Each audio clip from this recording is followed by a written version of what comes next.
বন্ধু বান্ধৱীসকল, মই সদায় ক্লাছৰ ভিডিঅ' দি থাকোঁ। আজি আপোনালোকৰ লগত কেইটামান কথা শ্বেয়াৰ কৰিবলৈ ওলাইছোঁ। যিটো আপোনালোকে গম পাইছে, আজি অলপ দিনৰ পৰা ল'ৰা ছোৱালীক লৈ আমাৰ বহুত চিন্তা হৈছে। কেনেকৈ আমি আমাৰ উঠি অহা সন্তানসকলক সুবাটে পৰিচালিত কৰিম, আমি চিন্তিত হৈ পৰিছোঁ। যিহেতু যুগটো বৰ জটিল হৈছে, আপোনালোক সকলোৱে জানে এই বিষয়ে। আৰু প্ৰত্যেকৰ ঘৰতে পৰিৱেশ ভাল বুলিয়ে কওঁ।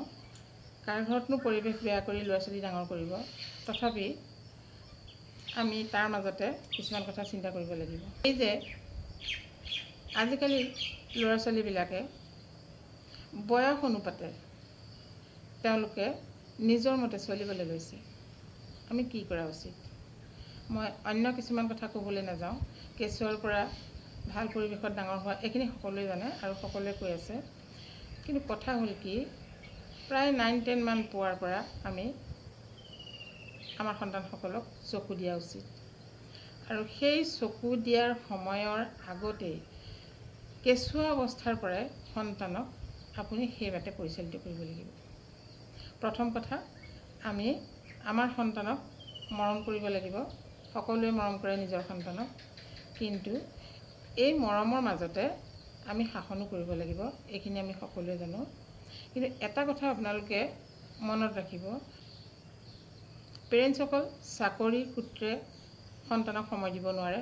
কিন্তু তেওঁলোকে চাকৰিৰ পৰা অহাৰ পিছত, বিশেষকৈ মাকে চাকৰিৰ পৰা অহাৰ পিছত যিখিনি সময় তেওঁ আজৰি বিজৰি হৈ মোবাইল চায়, মোবাইল চোৱাৰ আগত অন্ততঃ আধা ঘণ্টা সময় সন্তানক দিয়ক। কেনেকৈ দিব? আপুনি চাব, যদি সৰুৰে পৰা মৰম কৰি আপোনাৰ কাষত সদায় ৰাখে, সদায় আধা ঘণ্টা সময় কথা পাতে, চাব আপোনাৰ সন্তান কেতিয়াও বিপথে পৰিচালিত নহয়। কথা পতাৰো কিছুমান নিয়ম আছে। বয়স অনুপাতে তেওঁলোকৰ লগত আমি কথা পাতিব লাগিব। যিহেতু সৰু কালছোৱাত আমি যেনেধৰণে ডাঙৰ কৰিলোঁ, প্ৰতিটো ক্লাছ গৈ থাকোঁতে প্ৰতিটো ক্লাছতে আমি তেওঁলোকৰ লগত কথা পাতিব লাগিব। যে আজি ক্লাছত কি হ'ল, তোমাৰ লগৰ ল'ৰা ছোৱালী কেনেকুৱা, ছাৰহঁতে কি কৰিলে, এই কথাখিনি আলোচনা কৰিব লাগিব।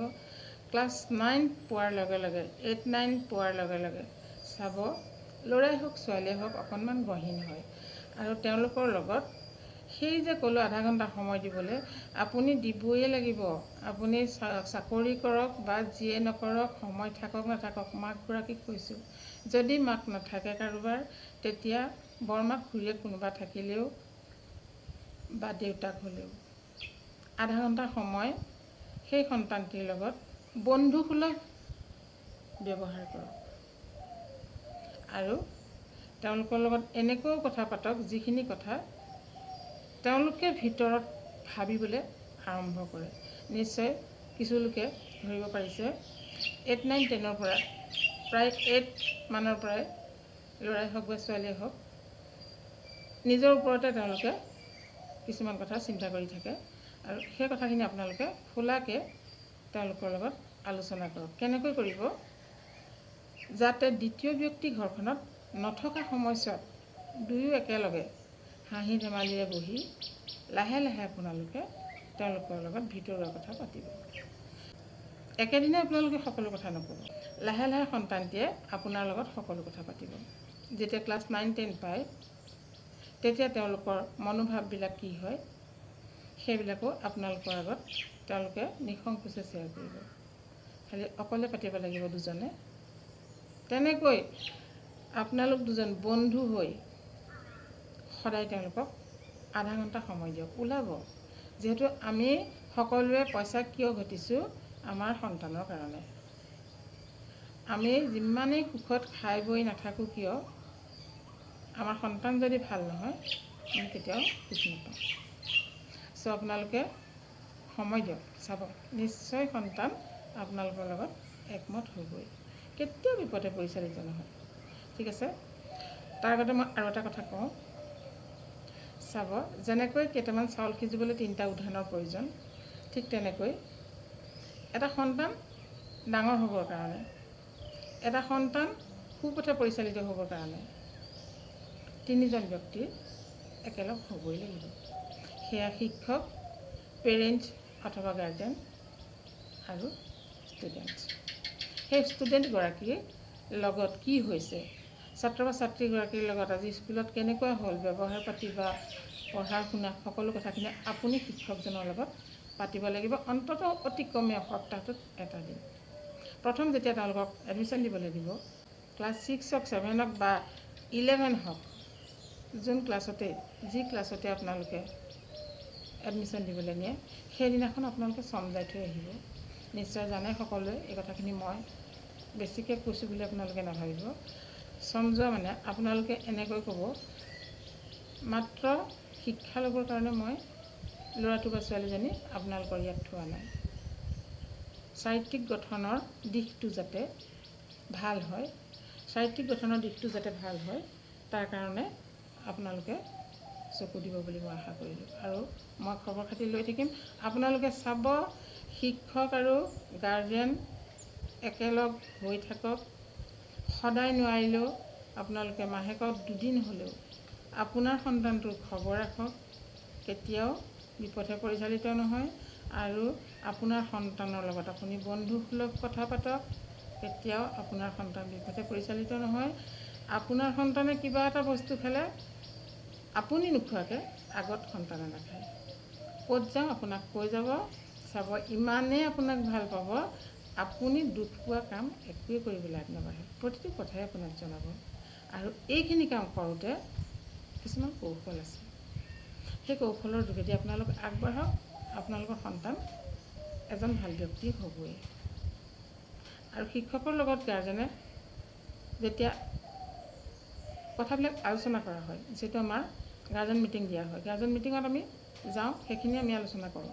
কিন্তু তাৰ উপৰিও আমি শিক্ষকৰ লগত নিজৰ সন্তানটো প্ৰত্যেকেই কেনেকুৱা হৈছে ইয়াৰ বিষয়ে আলোচনা কৰাটো আমাৰ কৰ্তব্য। শিক্ষকসকলেও তেনেধৰণে কেতিয়াও ছাত্ৰ ছাত্ৰীক বেয়া ব্যৱহাৰ নকৰে।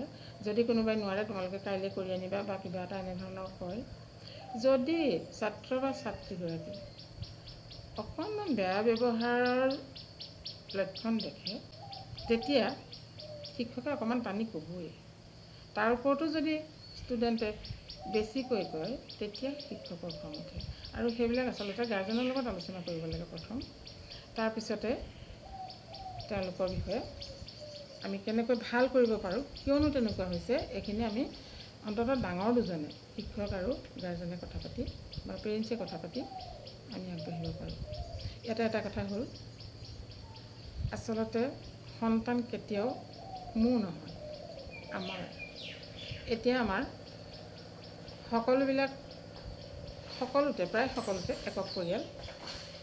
গতিকে মাক দেউতাকে সময় নাপায়। কিন্তু সময় নাপালেও যিহেতু তেওঁলোকৰ কাৰণেই তেওঁলোকে চাকৰি কৰিছে বা পইচা ঘটিছে, গতিকে তেওঁলোকক সময় দিবই লাগিব আধা ঘণ্টা, যদি ভালটো বিচাৰে। আৰু যদি তাকে নকৰে, নিজৰ কৰ্ম কৰি থাকে, তেতিয়া ল'ৰা ছোৱালীয়ে নিজৰ ভাত খাব। কথাখিনি মই বেছিকৈ কোৱা বুলি আপোনালোকে নাভাবিব। এতিয়াৰ যিটো যুগ হৈছে, ল'ৰা বা ছোৱালী দুয়োকে শাসন কৰিবলৈ অকণমান জটিল হৈছে। অসমীয়াত কথা এষাৰ আছে নহয়, বুঢ়া বাঁহৰ লেকেচি যদি পোন কৰে ভাঙি থাকিব, কোমলীয়াতে কিন্তু পোনালে পোন হৈ যাব। গতিকে সৰুৰে পৰাই গঢ় দিব লাগিব। যদি শিক্ষাৰ কঠীয়াতলি আমাৰ ঘৰখন, গতিকে জইণ্ট ফেমিলি থাকিলে, বৰ্তাক বৰমাক সকলো থাকিলে বহুত ভাল কথা, বা খুৰাক, তেতিয়া সন্তানে কি কয়, মাক বা দেউতাকৰ কথা অকণমান ভাল নাপালেও কোনোবা এজন ব্যক্তি হ'লেও ঘৰখনত ভাল পায়। গতিকে তেওঁৰ কথা শুনিব। সেইটো সন্তান কেতিয়াও বেয়া পথে নাযায়ে। দ্বিতীয়তে, যদি ছিংগল পৰিয়ালৰ হয়, আপোনালোকে চকু দিব লাগিব। অনবৰত গালি পাৰি দমদমাই থাকিলে কেতিয়াও ল'ৰা ছোৱালী ভাল নহয়। তেওঁলোকৰ কাষত বহি কোনোবা মানুহ থকাত নহয়, যেতিয়া ঘৰখনত কোনো মানুহ নাথাকে, তেতিয়া দুয়ো ধুনীয়াকৈ কথা পাতিব।